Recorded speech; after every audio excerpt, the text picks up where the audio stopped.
दो विचारधाराओं की लड़ाई चल रही है। एक तरफ कांग्रेस पार्टी, दूसरी तरफ बीजेपी, आरएसएस। हम आपको आदिवासी कहते हैं, वो आपको वनवासी कहते हैं। सही? हम आपको आदिवासी कहते हैं, मोदी जी आपको वनवासी कहते हैं। आदिवासी शब्द का मतलब वो लोग जो इस धरती के, इस देश के पहले मालिक थे। आदिवासी शब्द का मतलब आदिवासियों को देश में जल, जंगल और जमीन का अधिकार मिलना चाहिए। क्यों मिलना चाहिए? क्योंकि वो हिंदुस्तान के पहले मालिक और निवासी थे। अब बीजेपी कहती है नहीं, आप लोग आदिवासी नहीं हो, आप लोग वनवासी हो। वनवासी का मतलब वो लोग जो जंगल में रहते हैं। वनवासी का मतलब जो जंगल में रहते हैं, उन्हें ना जमीन का हक है, ना जंगल का हक है, ना जल का हक है। उन्हें कोई अधिकार नहीं मिलने चाहिए। क्यों? क्योंकि वो तो जंगल में रहते हैं। तो ये फर्क है। आप सोचिए, बीजेपी के लोग आपको वनवासी कहते हैं कि आप जंगल में रहते हो। हिंदुस्तान का जंगल एक के बाद एक, एक के बाद एक, एक के बाद एक गायब हो रहा है। जंगल गायब हो जाएगा तो फिर वो आपसे कहेंगे आप वनवासी हो, आप जाके सड़कों पे भीख मांगिए, दूसरे लोगों के लिए काम कीजिए और आपको इस देश में कोई हक नहीं मिलने वाला है। तो ये लड़ाई हो रही है। हमारे लिए आप आदिवासी हो, हिंदुस्तान के पहले मालिक हो, और ये आपका इतिहास है, आपकी हिस्ट्री है। वनवासी शब्द जो है आपकी हिस्ट्री को मिटाने की कोशिश वाला शब्द है। आपके इतिहास को, आपकी भाषाएं को, आपके जीने के तरीके को खत्म करने का शब्द है। सीधी बात कहेंगे आपको कि भैया आप तो जंगल में रहते हो, आपको अधिकार कैसे मिलेंगे? जंगल में किसी को अधिकार थोड़ी मिलते हैं। तो यह फर्क है। अब चुनाव का समय है। कांग्रेस पार्टी हिंदुस्तान के गरीब जनता के लिए, आदिवासियों के लिए, पिछड़ों के लिए क्या करने जा रही है, यह मैं आज आपको बताने आया हूं। नरेंद्र मोदी जी ने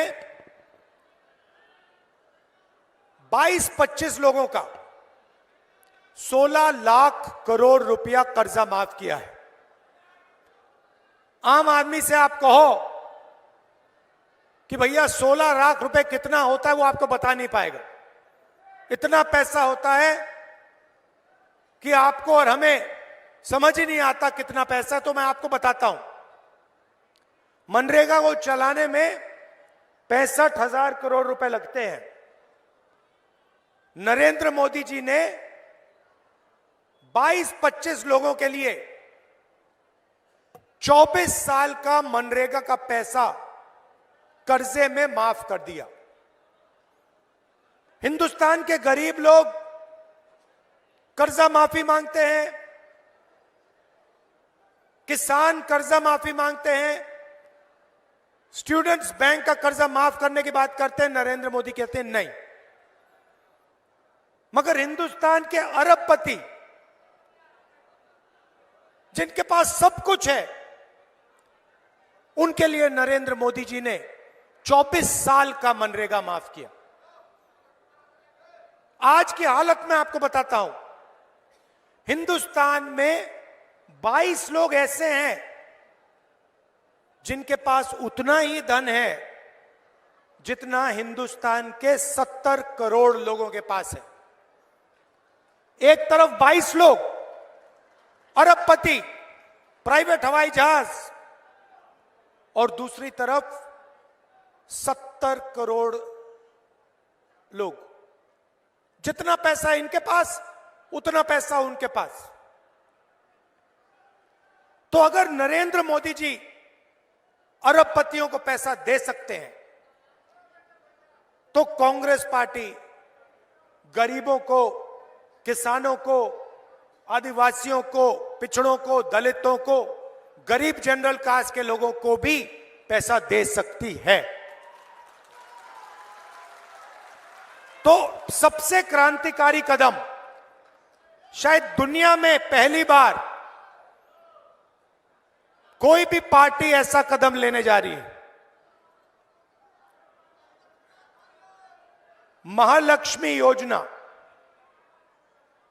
हिंदुस्तान के हर गरीब परिवार में एक महिला को कांग्रेस पार्टी 1 साल में 1 लाख रुपए बैंक अकाउंट में डालने जा रही है। हर महीने आपके बैंक अकाउंट में हजारों रुपए आएगा।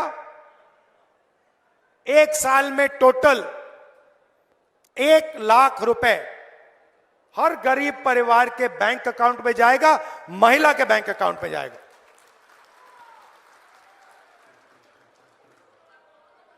इससे हिंदुस्तान का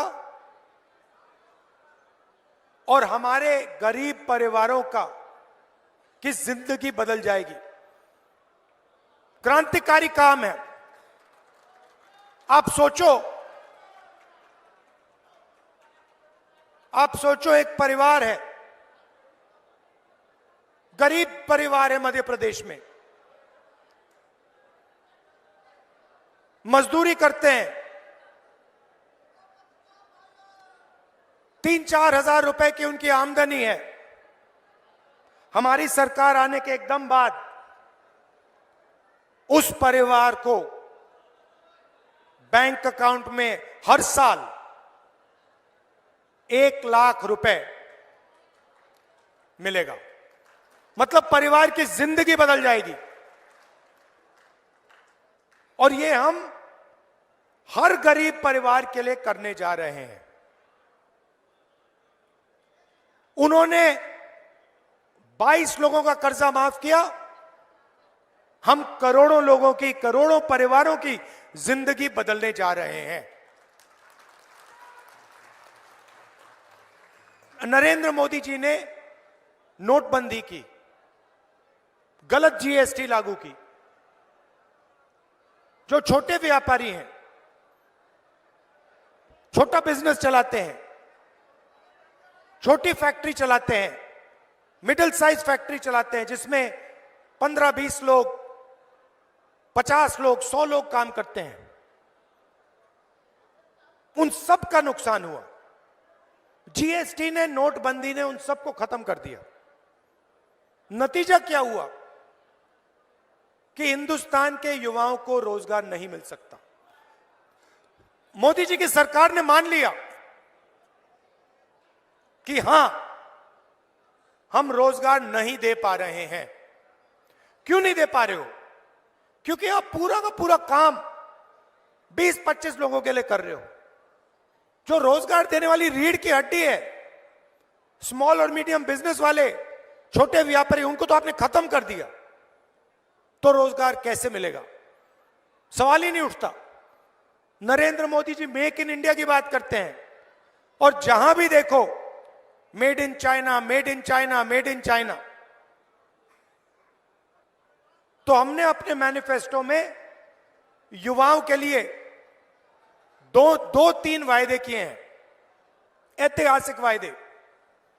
सबसे पहले मैं आपको बताना चाहता हूं आज हिंदुस्तान की सरकार के पास 30 लाख सरकारी वैकेंसीज हैं, खाली पोस्ट पड़ी हुई है 30 लाख खाली।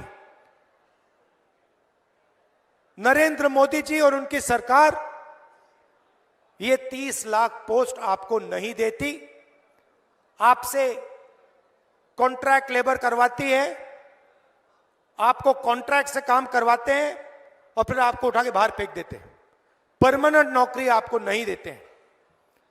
तो हमारा पहला कदम, ये जो 30 लाख नौकरियां हैं, सरकारी नौकरियां हैं, जैसे ही हमारी सरकार बनेगी ये नौकरियां हम आपके हवाले कर देंगे, आपको दे देंगे।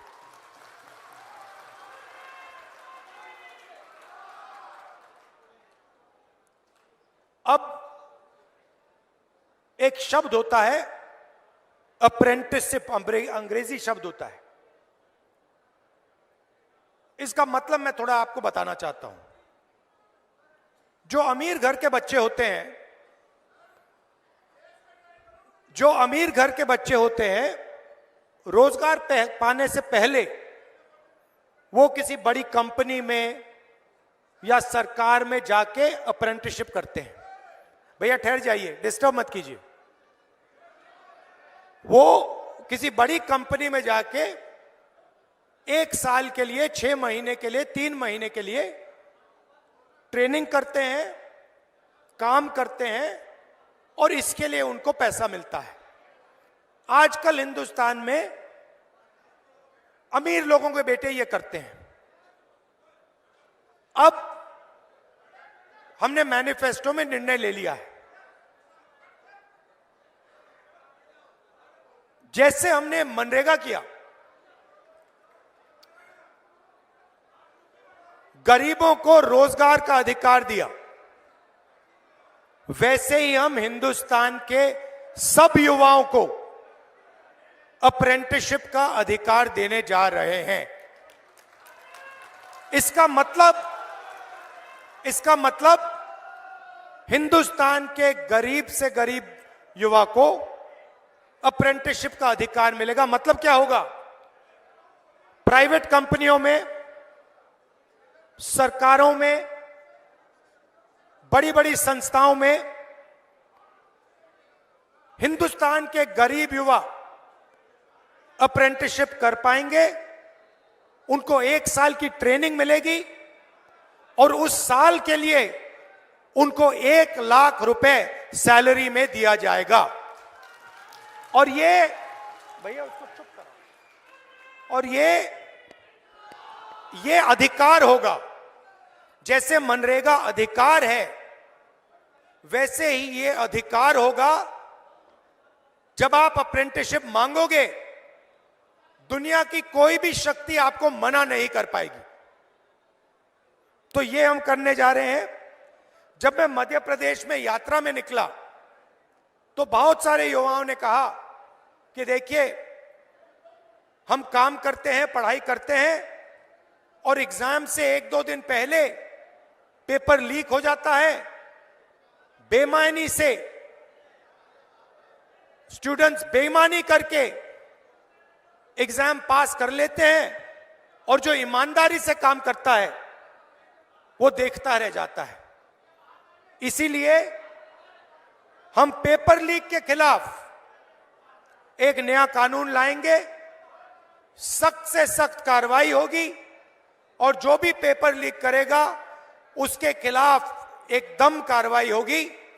और जो प्राइवेट, आजकल जो नई बात निकली है कि पेपर को प्राइवेट कंपनियां चेक कर रही हैं, इसको हम बंद कर देंगे। कोई भी प्राइवेट कंपनी पेपर को चेक नहीं कर पाएगी।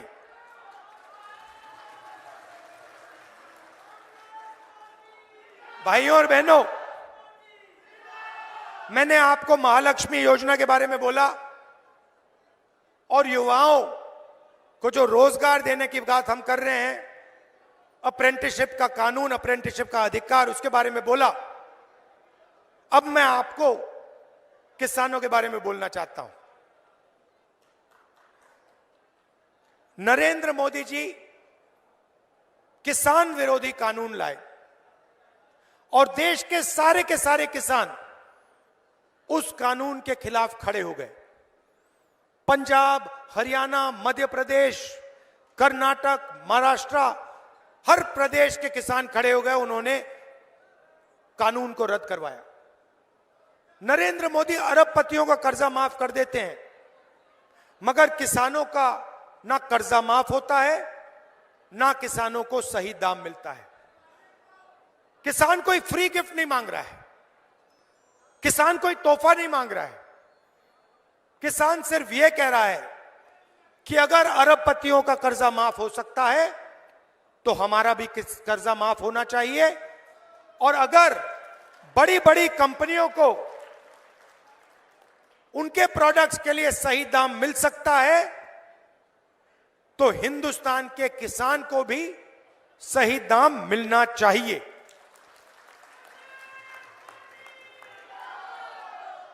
तो हमने निर्णय लिया है कि जैसे ही हमारी सरकार आएगी, हिंदुस्तान के किसान का कर्जा माफ होगा और कानूनी एमएसपी, कानूनी मिनिमम सपोर्ट प्राइस हिंदुस्तान के किसानों को कांग्रेस पार्टी की सरकार, इंडिया गठबंधन की सरकार देने जा रही है। थोड़ा सा मैं आदिवासियों के बारे में बोलना चाहता हूं। आपके लिए कांग्रेस पार्टी क्या करने जा रही है। सबसे पहले जो भी आपकी जमीन की क्लेम्स हैं, फॉरेस्ट राइट एक्ट के मुताबिक जो भी जमीन पर आपका हक बनता है, उन सब क्लेम्स को हम 1 साल के अंदर सेटल करवा देंगे।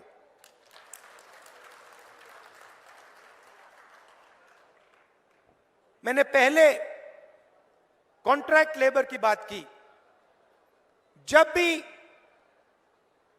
गरीब लोगों के रोजगार की बात होती है, चाहे वो आदिवासी हो, दलित हो, पिछड़े हो, जनरल कास्ट के गरीब लोग हों, तो उनको कॉन्ट्रैक्ट बेसिस पे रखा जाता है, उनको परमानेंट नहीं किया जाता।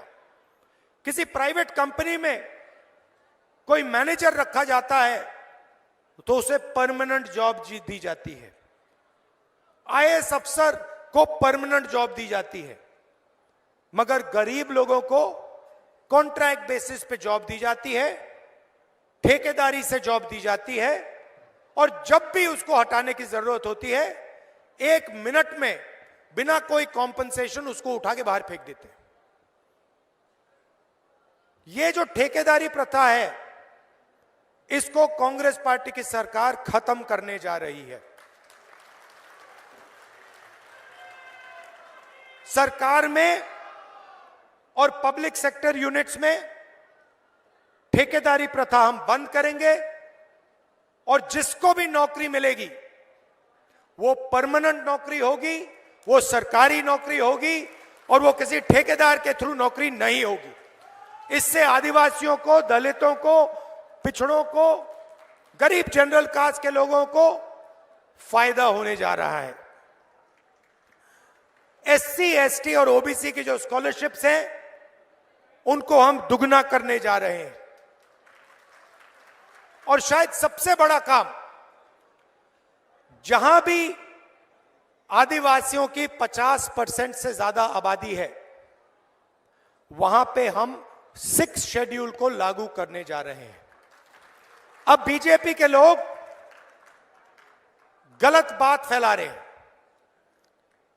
कह रहे हैं कि 6 शेड्यूल के माध्यम से बाकी लोगों को नुकसान होगा।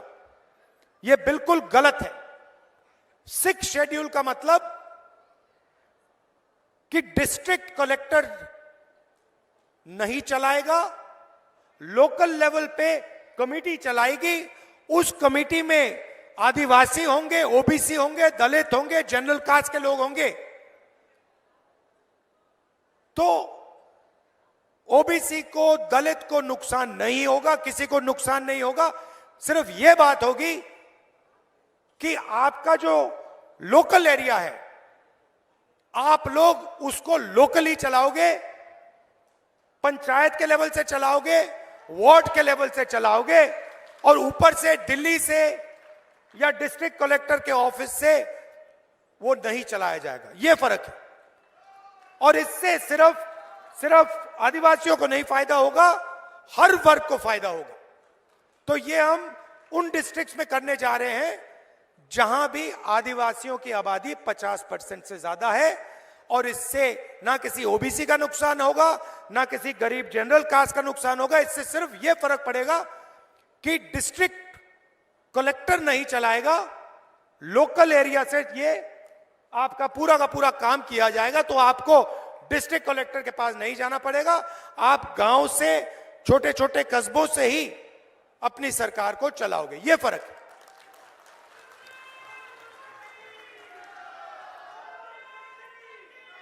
भाई और बहनों, आपने देखा होगा, मैंने शुरुआत में आदिवासी और वनवासी की बात की। आपने देखा होगा बीजेपी ने एक वीडियो वायरल किया, उसमें उनका एक कार्यकर्ता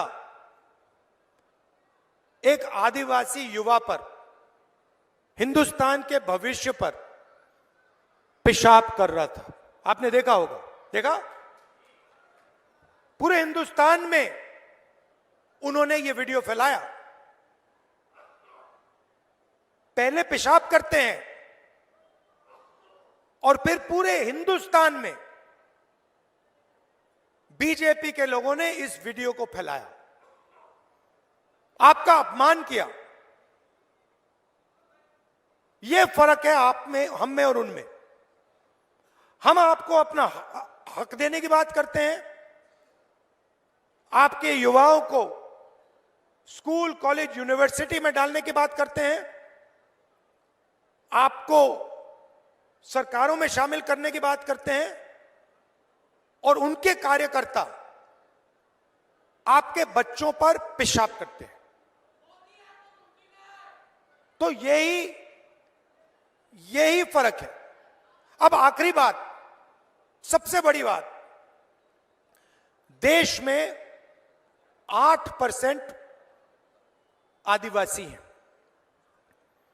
8% आदिवासी हैं, 50% तकरीबन पिछड़े वर्ग के लोग हैं, 15% दलित हैं। आप हिंदुस्तान की सबसे बड़ी कंपनियों की लिस्ट निकालो, 200 सबसे बड़ी कंपनियों की लिस्ट निकालो, उनके मालिकों के नाम की लिस्ट निकालो। इन कंपनियों में आपको एक आदिवासी नहीं मिलेगा, एक दलित नहीं मिलेगा, एक पिछड़ा नहीं मिलेगा। ये हमारे मीडिया के कैमरा लिए लोग खड़े हैं, इनके मालिकों में आपको एक आदिवासी नहीं मिलेगा, एक दलित नहीं मिलेगा, एक पिछड़ा नहीं मिलेगा, एक गरीब नहीं मिलेगा। इसीलिए ये आपकी बात नहीं करते, इसीलिए कभी भी ये किसानों की बात नहीं करेंगे, मजदूरों की बात नहीं करेंगे, कॉन्ट्रैक्ट लेबर की बात नहीं करेंगे। 16 लाख करोड़ रुपए जो नरेंद्र मोदी ने माफ किया, वो कभी नहीं करेंगे, क्योंकि ये आपका औजार है ही नहीं। ये अरबपतियों का औजार है, ये अदानी का औजार है, ये आपका नहीं। तो हिंदुस्तान की संस्थाओं में अगर आप देखें, हिंदुस्तान के प्राइवेट अस्पतालों को देखिए, प्राइवेट कॉलेज, प्राइवेट यूनिवर्सिटी को देखिए, बड़ी बड़ी कंपनियों को देखिए, आपको उनमें ना एक आदिवासी मिलेगा, ना एक पिछड़ा मिलेगा, ना एक दलित मिलेगा, गरीब जनरल कास्ट का भी नहीं मिलेगा। हिंदुस्तान की सरकार 90 लोग चलाते हैं, आईएएस अफसर हैं, दिल्ली में बैठते हैं, पूरा बजट वो बांटते हैं। सेना को कितना पैसा मिलेगा, सड़क के लिए कितना जाएगा, स्वास्थ्य में कितना जाएगा, सड़क बनाने में कितना जाएगा, रेलवेज को कितना मिलेगा, 90 अफसर सारे के सारे निर्णय लेते हैं। नरेंद्र मोदी जी कहते हैं कि ओबीसी सरकार चला रहा हूं। नरेंद्र मोदी जी कहते हैं कि आदिवासियों की रक्षा करता हूं। भाइयों और बहनों, 90 में से एक अफसर आदिवासी है। 90 में से एक। आपकी आबादी 8%, और वो जो एक अफसर है उसको कोने में बैठा रखा है, उसको कोई जिम्मेदारी नहीं देते। बात समझनी है तो मैं बताता हूं। अगर हिंदुस्तान की सरकार 100 रुपए खर्च करती है तो आदिवासी अफसर 10 पैसे का निर्णय लेता है। पिछड़े अफसर 100 रुपए में से 5 रुपए का निर्णय लेते हैं। दलित अफसर 100 रुपए में से 1 रुपए का निर्णय लेते हैं। 50% आबादी, 5% हिस्सेदारी। दलितों की 15% आबादी, 100 रुपए में से 1 रुपया, और आदिवासियों की 8% आबादी और 100 रुपए में से 10 पैसे। 10 पैसे आज के टाइम में 100 रुपए में से 10 पैसे आपके। तो यह बदलना है। कैसे बदलेगा? जाति जनगणना। दूध का दूध, पानी का पानी, उसके बाद इकोनॉमिक सर्वे, धन का सर्वे। हिंदुस्तान में कितना धन है, किसके पास है, किसके हाथों में है। आदिवासियों के हाथों में कितना, दलितों के हाथों में कितना, पिछड़ों के हाथों में कितना, गरीब जनरल कास्ट के हाथों में कितना।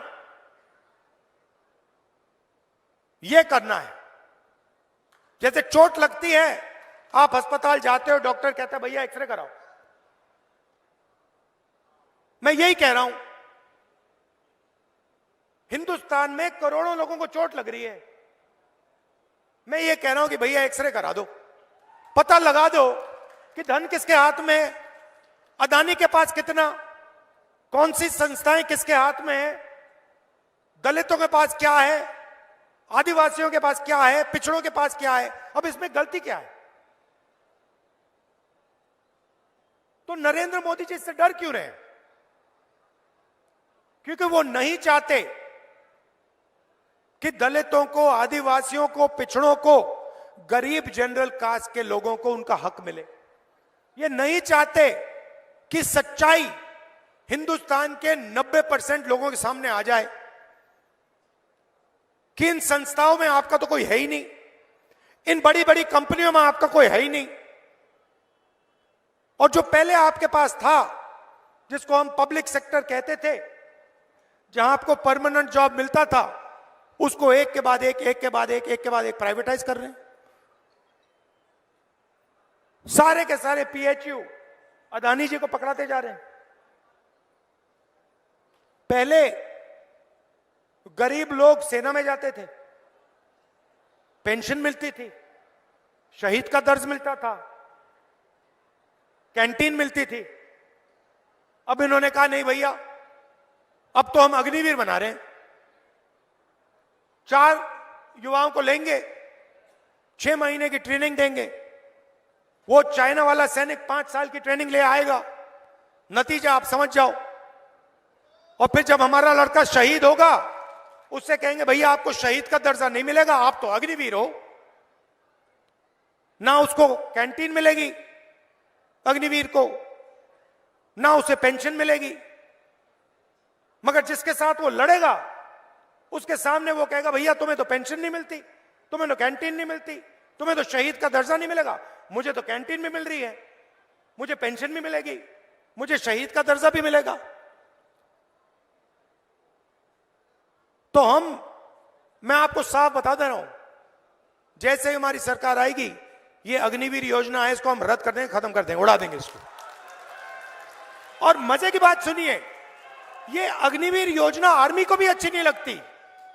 ये अगर आप सेना से पूछें कि आप अग्निवीर को चाहते हो, सेना ही आपको कहेगी नहीं हमें नहीं चाहिए, इससे हमारा नुकसान हो रहा है, इससे देश का नुकसान हो रहा है।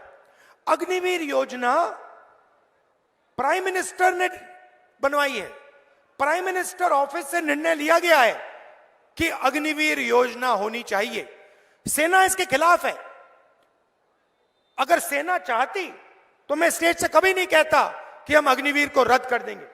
सेना चाहती है कि अग्निवीर रद्द हो और इसीलिए हम अग्निवीर को रद्द करने जा रहे हैं। आप सबका दिल से बहुत बहुत धन्यवाद। नमस्कार, जय हिंद।